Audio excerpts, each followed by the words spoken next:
welcome to Fluketronic. Up today we're going to take a first look at a new instrument. Actually, I've had it for a while now, but we've been keeping it under wraps. I've just posted another couple of videos on some instruments I've had commissioned in honor of my first two grandchildren. This was another instrument, actually the first one. Came up with this idea of making an instrument in honor of my first granddaughter, whose name is Linden.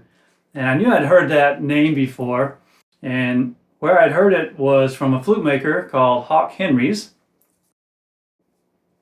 And he had posted some pictures of, in the past, of other flutes he had made out of Linden wood. And so I contacted him and to see if he'd be interested in taking a commission. And he had to get back with me. He doesn't use this wood all that often, and wasn't sure if he had some, but he got back to me and said he did have some linden wood left over, and he'd be happy to take on that commission. And this is what he came up with. So this is all linden wood, except for the totem there. Kind of a flowery totem, and I forget the wood on that. Maybe I'll put a note. But the totem wood and little accent woods at both ends. And so let's just we'll give you a sound bite, and then we'll talk some more about it.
All right, we'll do some more playing at the end, but let's talk about it a little more. So Hawk has a, I guess, more of an old style approach to tuning, and I knew that going in. So if you get one of these, the tuning, you'll want to play around with it some and see what works for you. Some of the fingerings are a little bit different than my other Native American style flutes. This is actually a Native American flute. Hawk does have Native ancestry. So some of the fingerings are a little bit different. All the notes are there, but some of the fingerings are a little bit different than what you might be used to from a modern quote-unquote concert tuned flute.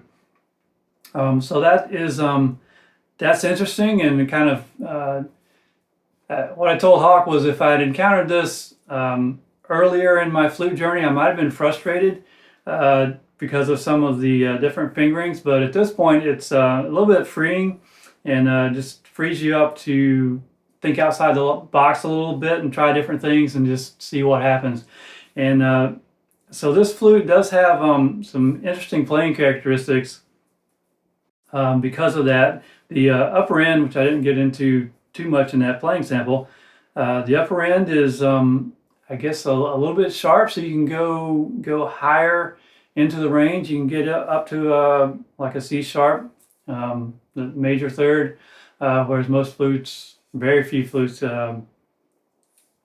will get up there. And there's some interesting harmonics and things just because of the way he shapes the sound hole and approaches his tuning.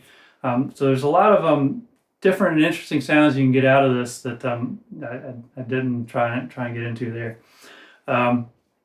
But yeah, I really like this flute a lot. The original plan was that I was going to gift this to Linden so that she could play it when she got a little bit older. I'm actually going to keep this one because if I show you the other link, as I was talking to Hawk, I also talked with another whistle maker, not another whistle, but a whistle maker in the UK, Simon Stiles, who was also familiar with Linden wood, and I got him to make a whistle too.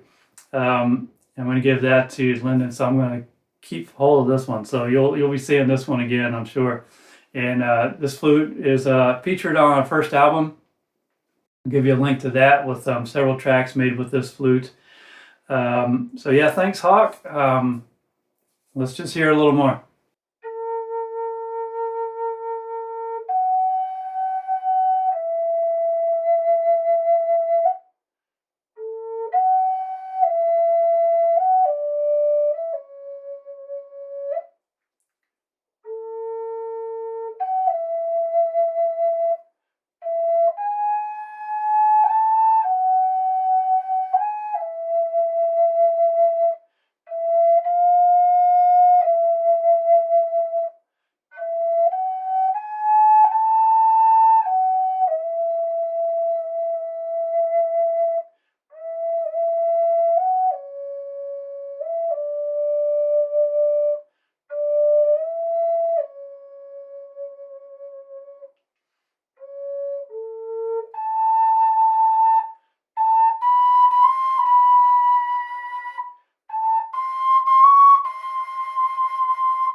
Thanks for watching.